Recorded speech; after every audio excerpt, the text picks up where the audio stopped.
Et on parle du diesel avec cette question que l'on vous pose. Vous êtes donc bien sûr les bienvenus au 0826 300 300. Pierre, le diesel est-il mort? Et on va déjà bien sûr accueillir Fabrice Godefroy qui est expert mobilité environnement pour 40 millions d'automobilistes. Bonjour Fabrice. Bonjour à vous tous. Et on va accueillir tout de suite, Bonjour, si Pierre. tu le veux bien, Claude qui veut réagir à cette question que l'on pose. Le diesel est-il mort? Bonjour Claude. Oui, bonjour. Salut Claude. Bonjour. Oui, effectivement, moi je pense aussi que le diesel a du plomb dans l'aile, d'autant qu'il y a des carburants, le gouvernement a l'air de pousser vers l'électrique à plein régime, mais le problème, je pense qu'à terme, on ne pourra pas mettre tout le monde en électrique. Par contre, il y a certains fabricants, comme par exemple, j'ai vu dernièrement une publicité de Toyota qui sortait un véhicule hydrogène, et je pense que l'avenir pour les véhicules sera hydrogène. Alors, Pierre et Jérôme. Pierre. Alors l'hydrogène, c'est marrant parce que tout le monde, et on n'arrête pas de le dire dans Ça roule, et ça va faire sourire Fabrice, je pense, parce que l'hydrogène, tout le monde adore, mais l'hydrogène, c'est une voiture électrique. Et l'hydrogène, c'est pas tout le monde adore parce qu'on se dit c'est très propre comme véhicule. Alors à l'échappement, oui, mais la production d'hydrogène, elle est infiniment polluante. De plus, le véhicule hydrogène, Fabrice, si j'ai bonne mémoire, il va falloir allonger quelques dizaines de milliers d'euros quand même. Alors l'hydrogène, pour l'instant, on le produit à 96% avec de l'énergie fossile, il faut quand même le savoir. Donc il n'y a rien de parfait, c'est évident.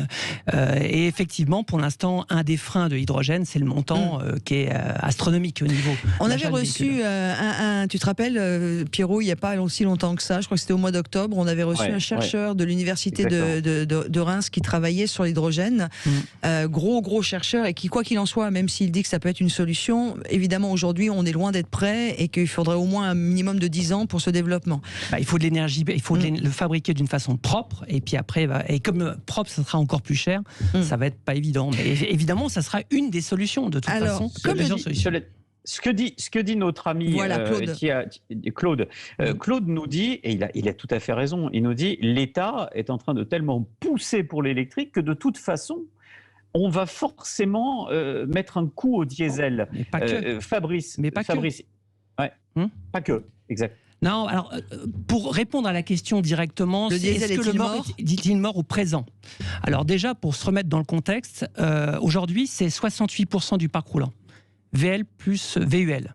Donc, 68% du parc roulant. Véhicules utilitaires également. Oui, tout à fait. Donc, c'est quand même important. C'est aujourd'hui 32% des ventes de véhicules neufs.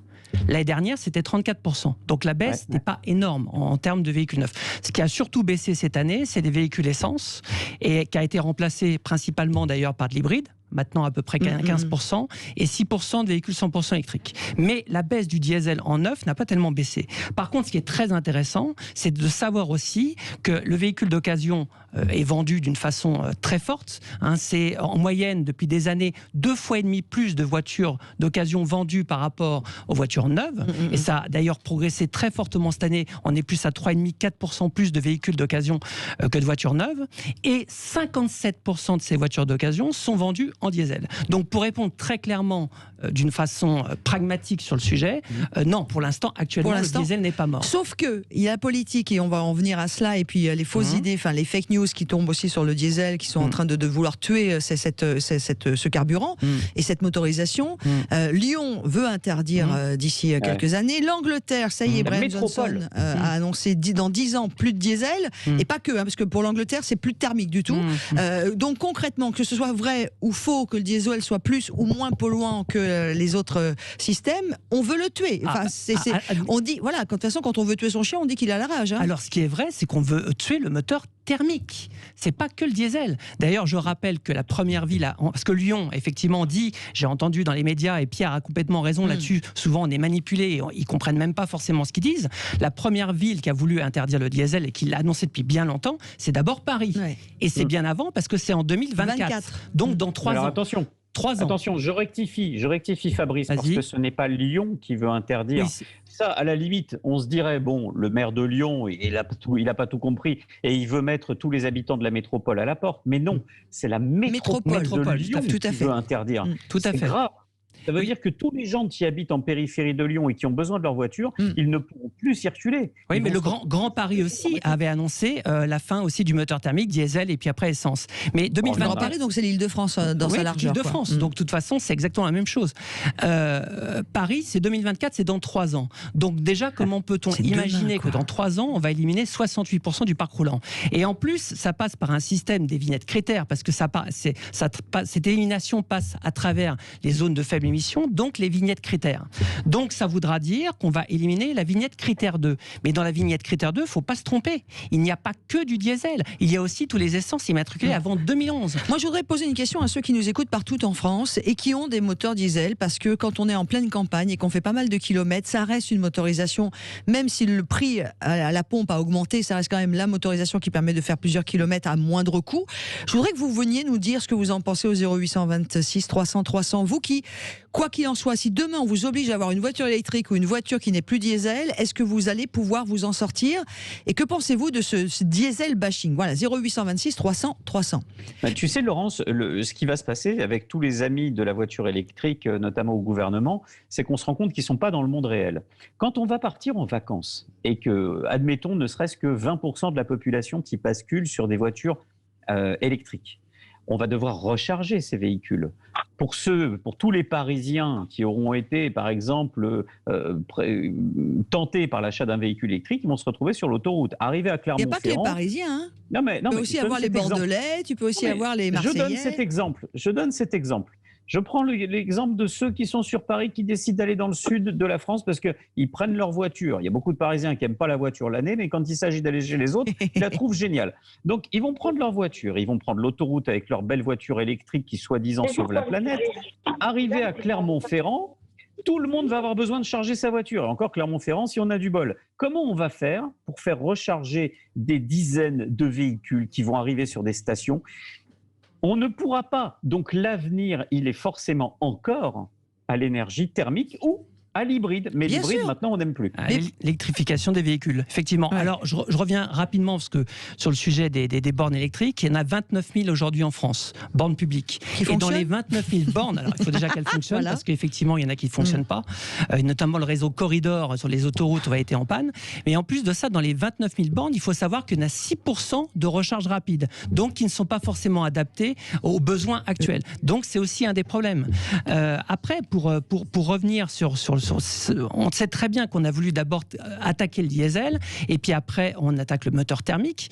D'ailleurs en 2040 c'est la fin du moteur thermique qui a été annoncé au niveau national. À Paris 2024 plus de diesel, mais en 2030 plus d'essence et plus d'hybride, parce que c'est la vignette critère 1, donc l'hybride c'est la même chose. Donc il faut quand même en avoir conscience. Et ce qui est fou et ce qui est d'ailleurs invraisemblable et schizophrène, c'est qu'actuellement je rappelle quand même qu'on a une prime à la reconversion pour acheter un véhicule diesel encore aujourd'hui et encore pendant 6 mois jusqu'à fin juin 2021. Donc ce qui veut dire que d'un autre côté, et Pierre vient de le dire, on a fait des bonus, mais on en fait encore actuellement, parce que le bonus-malus, il est sur le taux de CO2, donc est avantage sur le diesel, et on a même une prime à la reconversion, c'est-à-dire que les gens qui achètent actuellement des véhicules diesel avec une prime à la reconversion ne pourront pas rentrer dans certains centres-villes. Donc comment peut-on expliquer que ça soit possible? Et des réactions sur la page Facebook de Sud Radio, évidemment, puisque vous êtes nombreux à appeler au standard, donc on va vous accueillir dans quelques secondes directement dans l'émission. On a Franck qui nous dit les futures stations de recharge n'ont pas fini de disjoncter. Oh là, alors ça, Franck, ça vous regarde, ce que vous dites sur les écolos, cervelle de petit pois, c'est vous qui le dites. Mais bon, je me suis quand même fait l'écho. Marie-Hélène, parce qu'on va en parler après des fake news qui sont aussi et qui servent aussi le débat. Marie-Hélène qui dit moi, je garde mon diesel, les élites veulent nous tuer, etc., etc. Simple manœuvre pour récupérer de l'argent sur le contribuable. Alors, est-ce qu'on est vraiment sur des manœuvres de contribuables? Est-ce que Pierre, on est sur effectivement des mouvements écologistes qui sont généralement les plus petits, qui après arrivent à gérer les plus grands, mais qui se baladent avec de fausses informations comme la qualité de l'air, etc., etc. On en est où là? Ça, c'est de l'écologie caviar, si tu veux, Laurence. C'est-à-dire que moi, j'ai un truc qui me gêne avec les écolos et le milieu écolo, c'est qu'ils sont les premiers à lutter contre l'obsolescence programmée. Alors, il nous explique que si le lave-linge tombe en panne au bout de 8 ans, c'est pas normal, que si tous les radiateurs tombent en panne au bout de 8 ans pile poil, c'est pas normal, et qu'ils veulent lutter contre cette obsolescence programmée, parce qu'ils disent c'est pas écologique de devoir racheter. Et tu sais quoi, Laurence? Je suis totalement d'accord avec eux. Par contre, j'ai du mal à comprendre pourquoi. Bah ouais, j'ai du mal à comprendre pourquoi ils sont pour l'obsolescence programmée en ce qui concerne le véhicule. Pourquoi est-ce que, surtout, mon Pierre, il y a plein de fausses annonces, ils vont pas chercher les chiffres, ils balancent des choses comme ça dans les médias sans avoir les vrais chiffres. Enfin, on en parlait de la qualité de l'air. Parce que malheureusement, je pense qu'on écoute de plus en plus les ONG militantes. On les a, les chiffres. Une ONG militante. Alors qu'effectivement, il y a des rapports qui sont indépendants et qui sont officiels, qu'on écoute beaucoup moins. Alors, lesquels par exemple, on parlait du véhicule diesel. Je rappelle quand même que l'attaque première qu'on a eue sur le diesel, c'est les particules. Les particules sont bloquées. 48 000 morts. Voilà. Non, là, c'est un autre rapport. Si tu veux, on peut en parler derrière. Mais c'est important parce que ça, on l'entend partout. Tout à fait. Mais sur les filtres à particules, l'efficacité des filtres à particules, il y a un rapport de l'ADEME que j'ai ici, qui s'appelle les avis de l'ADEME de mai 2018. Ouvrez vous le trouvez très facilement. Vous allez en page 8, vous allez à gauche de la page 8 et vous observez l'efficacité d'un filtre à particules. L'ADEME, l'Agence de l'environnement et de la maîtrise de l'énergie, c'est pas une ONG donc militante, c'est un organisme officiel. Et ils expliquent que le filtre à particules bloque jusqu'à 99% des particules jusqu'à 23 nanomètres. 23 nanomètres, c'est 100 fois en dessous des particules les plus petites qui sont analysées actuellement. Donc, on voit bien... Donc ça veut dire que vous êtes en train de dire, excusez-moi pour que ce soit clair, puis après on va accueillir Micheline de Dax qui veut réagir. Ça veut dire que les filtres à particules aujourd'hui des moteurs diesel sont extrêmement puissants en filtration ils sont efficaces. Souvent on dit oui, mais alors ils bloquent les plus grosses particules, mais pas les plus petites. On le voit très bien à travers ce rapport. Je vous invite à le lire. Page 8, les avis de l'ADEME de mai 2018, ça bloque jusqu'à 23 nanomètres, donc 100 fois en dessous. Et ils disent que des premiers rapports ça bloquerait jusqu'à 5 nanomètres. Donc il y a du fake. 500 fois en dessous des particules. Donc ça, c'est un rapport de l'ADEME. Ce n'est pas une ONG militante. Et c'est bien le problème actuellement, c'est qu'on écoute plus les ONG militantes que les organismes officiels. C'est quoi cette histoire des 48 000 morts en fait? C'est même pas une réalité. Ça, je l'ai là. En fait, moi, chaque fois que je vais sur un plateau, j'y ai droit et les médias sont intoxiqués à ce discours.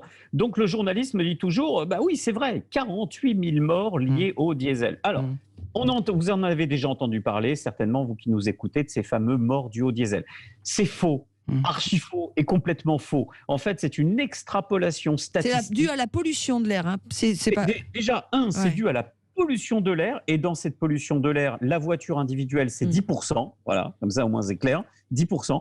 Et ensuite, ce n'est pas des gens qui meurent comme ça à cause de. C'est ce qu'on appelle des décès anticipés. Par exemple, c'est comme malheureusement avec le Covid. C'est-à-dire que vous avez des facteurs aggravants. Quelqu'un qui se retrouve avec un cancer des poumons et en plus de ça, il a fumé toute sa vie et en plus de cela, il est soumis à la pollution de l'air, eh bien, ça peut, on estime par extrapolation statistique que ça peut lui ôter quelques semaines de vie. Mais ça ne veut pas dire qu'il y a des gens qui meurent demain parce qu'ils ont croisé un véhicule diesel dans la rue. Ceux qui veulent vérifier ce que Pierre est en train de dire, il nous Santé publique en France, et c'est un rapport du 21 juin 2016. Vous pouvez le regarder. On ne parle pas à un seul moment du diesel ou de l'automobile. C'est effectivement la pollution de l'air dans son ensemble sur les particules PM2,5 uniquement. Voilà. Et puis ça pourrait faire 48 000 morts, c'est ça? C'est pas que ça en fait 48 000? On estime qu'il y aurait une perte de vie de 6 mois, 2 mois, jusqu'à 2 ans liée à la pollution de l'air. Sauf qu'il y a un rapport qui est sorti, et Pierre est très au courant, on a Michel qui nous attend, plus récent, de l'Agence européenne pour l'environnement. Et le titre de ce rapport, c'est Nette amélioration de la qualité de l'air en Europe au cours des 10 dernières années. C'est vrai, on en a parlé la semaine dernière. Les oxydes d'azote. Michel de Dax est avec nous. Bonjour Michel, excusez-moi de vous couper Fabrice, mais on arrive à 2 minutes de la fin de l'émission. Bonjour Michel, et non pas Micheline Dax, pardon. Non. Excusez-moi. Bonjour Laurence et merci de me donner la parole. Moi, je suis professionnel dans l'agriculture, je vis à la campagne. J'ai 2 véhicules, un 4x4 et une fourgonnette à moteur diesel et puis un véhicule de tourisme. Et je ne compte absolument pas de passer à l'électrique parce que ça ne me convient pas du tout. Et vous êtes en motorisation thermique diesel? Oui. Et puis je viens de passer, alors 2 choses. J'ai une fourgonnette, pour pas faire de publicité, expert Peugeot. Je suis en AD Blue, donc je suis censé, puisqu'on nous a mis ça, je suis censé ne pas polluer. Donc c'est très récent. Voilà. Et le deuxième véhicule, c'est un 4x4 un Nissan Patrol que je viens de passer au contrôle technique avec les nouvelles normes d'antipollution. Ouais. Mais je l'ai passé, la personne m'a dit il est nickel. Ouais. Alors, et Michel, un petit tracteur diesel. Non mais Fabrice voulait... Non, un petit tracteur électrique. Ouais, ça bien peut sûr. être sympa, ça, un tracteur électrique. Oui, mais ça c'est dans les cadeaux de Noël que tu auras au pied du sapin, Pierrot, pour ton fils. Fabrice, une réaction sur le moteur diesel hybride là du coup qu'a Michel. Non, alors ce que je vais expliquer là-dessus, c'est qu'effectivement l'évolution automobile est très forte actuellement, avec des normes de plus en plus drastiques. Et effectivement, ce qu'on arrive, c'est à une électrification des véhicules. Alors évidemment les essences, mais aussi les diesels. Et on arrive sur l'hybride léger, ce qu'on appelle du 48 volts. Et on a plus en plus de constructeurs qui ont cette technologie qui permet à la fois de diminuer la pollution et le taux de CO2 pour un moindre coût. Et l'hybride léger, vous allez le retrouver sur du diesel. Par exemple, je vais citer quelques marques qu'on connaît bien. Hyundai, le Tucson hybride 48 volts, c'est un diesel hybride. Vous avez Ford qui lance cette technologie. Vous avez des constructeurs allemands qui lancent cette technologie. Donc il y a une évolution technologique qui est extrêmement importante. Et donc c'est sûr qu'on va arriver à améliorer la qualité de l'air de toute façon sur le trafic routier par cette évolution technologique. Donc le diesel n'est pas mort, c'est une évidence en tout cas pour nous, sauf si on veut continuer de le tuer. N'oubliez pas cet adage que mon grand-père m'avait toujours dit, quand on veut tuer son chien, on dit qu'il a la rage, même si ce n'est pas vrai. Merci beaucoup Fabrice Godefroy, c'est un sujet qui reviendra évidemment parce qu'on n'a pas fini d'en parler. Tout de suite, tiens, puisqu'on parlait de diesel, le prix des carburants, mon Gaspard. Sud Radio ça roule, la minute qui carbure. Avec des mauvaises nouvelles pour tout le monde, le samplon 98 augmente de 0,3 centimes, 1,43 € le litre. En moyenne, le samplon 95 plus 0,5 centimes, 1,35 € de moyenne par litre. Le gazole, justement, vous en parliez, plus 0,6 centimes, 1,27 € le litre en moyenne. Même le bioéthanol et le GPL augmentent cette semaine, c'est simple, tout le monde est dans le rouge. Bon, voilà. C'est normal qu'on soit dans le rouge au mois de décembre, c'est la couleur du Père Noël. Oui, c'est aussi la couleur de Sud Radio. C'est pas un super cadeau. Hein. C'est aussi la couleur de Sud Radio. Voilà. On vous donne rendez-vous samedi prochain. Merci d'avoir été avec nous.